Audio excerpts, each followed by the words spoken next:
Good evening, friends. I am Dr. Prasad Kaspekar, a consultant cancer surgeon practicing in Mumbai, Maharashtra. I have been invited by the Adi Shrishti Cancer Trust to give a small talk and answer a few questions on the current coronavirus pandemic and its effect on other patients with chronic illnesses such as cancer, heart disease, etc. So let us begin. The first question that they have asked me is precautions and safety measures of heart, kidney, cancer patients. The precautions are essentially the same that has been advertised by our government. So social distancing, where they avoid unknown people or crowds in general. Second would be to maintain strict hygiene and ensure that they do not go into areas where hygiene is a questionable thing, such as marketplaces, etc.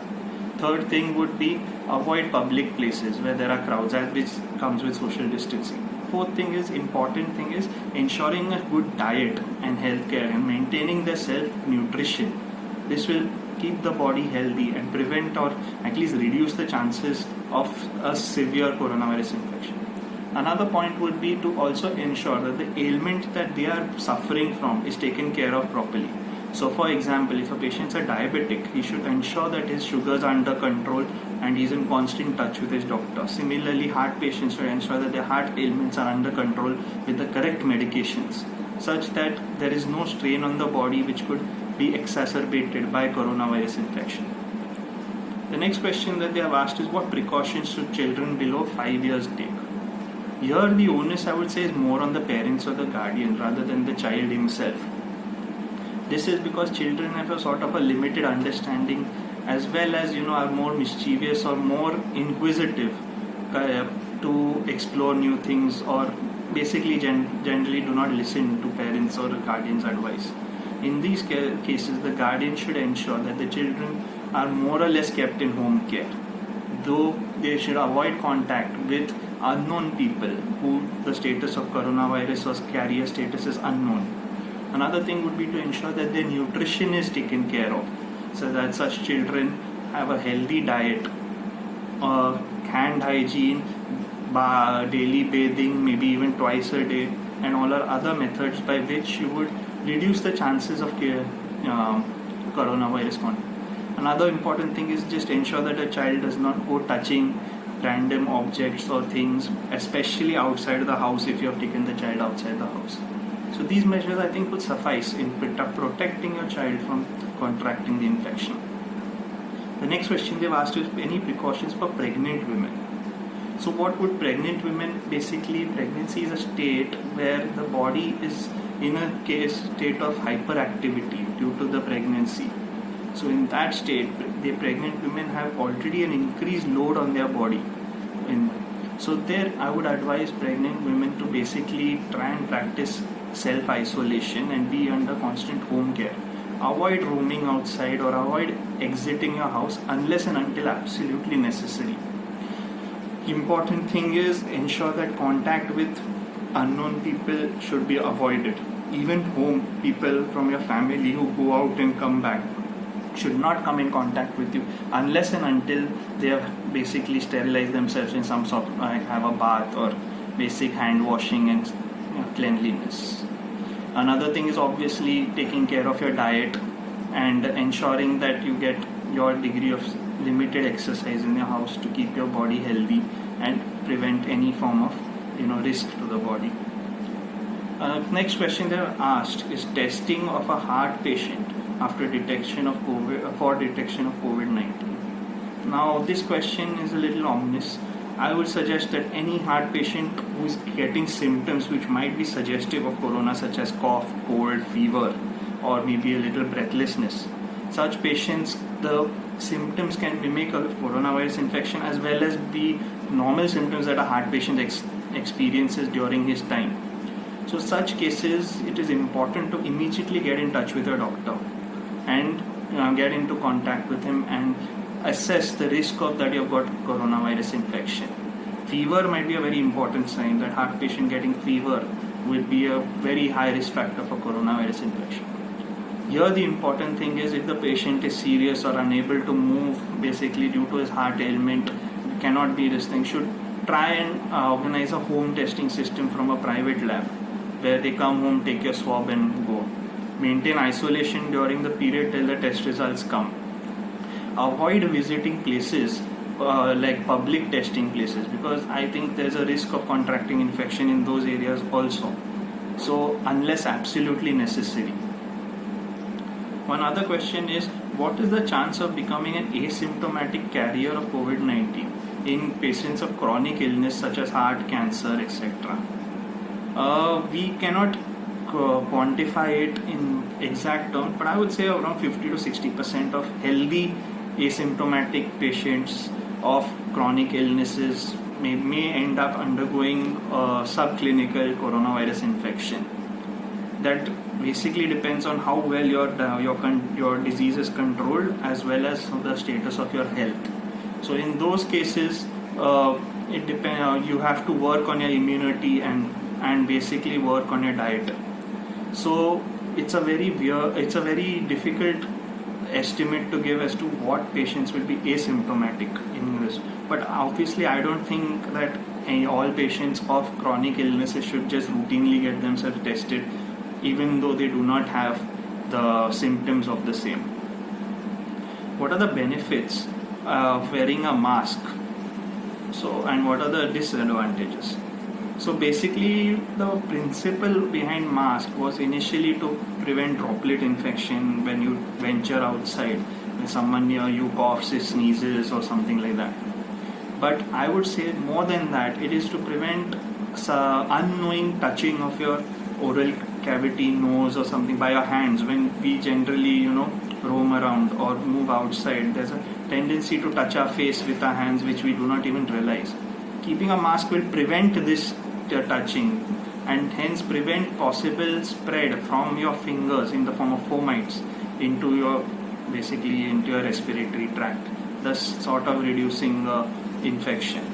So mask, I think in general in the current scenario, especially considering the hygiene in India, is a must when you are traveling outside the city, or outside, not city, but outside a house.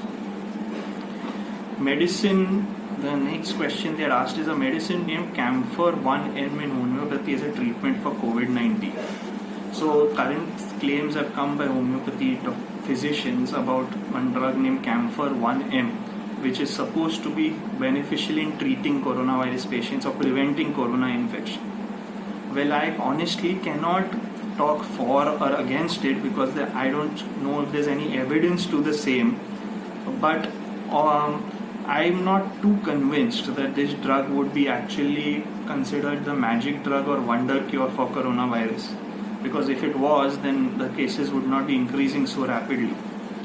However, if it does help in building immunity in some level and does help in increasing your strength in some level, then there might be some benefit of this drug. So I wouldn't totally advise against it, but there is no actual evidence to say that this is a cure for the disease.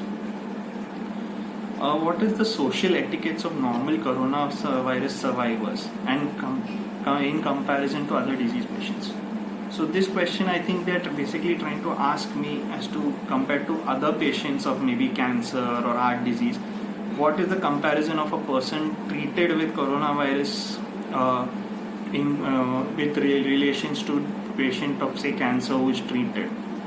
So coronavirus basically spreads by contact or droplet infection.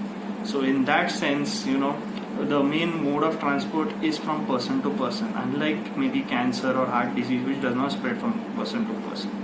However, I don't think we should ostracize any patient who has been cured of coronavirus in that sense, saying or making him an untouchable. So such patients, I would say, when he's immediately considered cured for coronavirus, maybe put him under self-isolation for 7 to 10 days, observe him for any symptoms or any signs of residual disease, and after that I'm sure that they can live their normal lives in contact with people in general. For the 7 to 10 days isolation, I wouldn't say isolation from everyone, but they should be isolated from people who are at high risk of maybe mortality due to the disease, such as young people or elderly or people with coexisting diseases such as heart disease, diabetes, etc. So such people should stay away from cured patients for at least a 7 to 10 day period, until you're sure that the patient definitely has no residual disease left. What are the harms of using sanitizer? Quantitative limit of the same. So sanitizer per se, I think, is not very harmful to the body. Most sanitizers available today are safe, but using that, I don't think we should overuse sanitizers in general. Obviously, it can be harmful if put in the wrong hands, like children using it, maybe by mistake ingesting it, or other forms of putting it in the eye or something like that. So they should be used under supervision. Secondly, overuse of sanitizers might lead to some sort of reactions, maybe like a hypersensitivity reaction or rashes on the hands or wherever if you overuse it, but that is very variable. So I don't think per se sanitizer use today is harmful to the body. However, we should use it in a very moderated sense, and not maybe, when you just come back from some visit outside, use the sanitizer and then sterilize yourself, rather than just using it every 2 minutes when you're outside. That would be maybe a suggestion. What are the chances of getting corona reinfection in the second phase in normal patients against patients suffering from disease? So this is a good question. Supposing a patient of some ailment has recovered from coronavirus, what are the chances that he may get a reinfection from coronavirus as compared to a normal patient? So in that case, I would suggest that depends basically on the health status and the immunity levels of that patient. If the patient's immunity is not strong, maybe he's a cancer patient on chemotherapy or some sort of drugs, compared to a normal healthy person with no illnesses, or a diabetic patient who is on uncontrolled diabetes, these patients will still have a chance of reinfection, because maybe the antibody levels in their blood have not reached protective levels as compared to that of a normal patient. Secondly, coronavirus, there are some studies that have shown that a coronavirus is mutating a little bit and different strains are found in different areas. So in that case, if you get an infection from a different strain or a mutated strain of coronavirus, there is a chance definitely that you can get the infection again. So once you're cured of coronavirus, I don't think you should become lazy and prevent the other, or stop doing the methods that have been advised to you, such as social distancing or any other protective methods such as hand hygiene, nutrition, etc. So I think these were the questions, the 10 questions that have been asked. I hope I've answered them to your satisfaction. For any more information, please do not hesitate to contact me on my website www.drcancer.in, or on my mobile 98206 11490. Look forward to hearing from your feedback. Thank you very much.